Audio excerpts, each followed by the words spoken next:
कढईमध्ये तेल टाकलेलं आहे. जिरं फ्राय झाल्यावर लसूण फ्राय झाल्यावर कढीपत्ता, बीन्स आणि बटाटा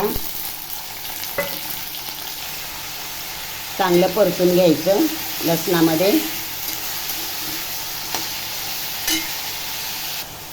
फ्राय झाल्यावर टॅमॅटो, कांदा लसूण मसाला, हळद आणि मीठ छान असं परतून घ्यायचं. थोडंसं पाणी शिजण्यासाठी झाकण ठेवायचं आणि शिजवून घ्यायचं. तयार आहे भाजी. आता वरून थोडंसं खोबरं टाकते. तयार आहे भाजी. या मग जेवायला मस्तमध्ये भाकरीबरोबर खाणार आहे मी. तुम्ही पण या. चला तर मग बाय.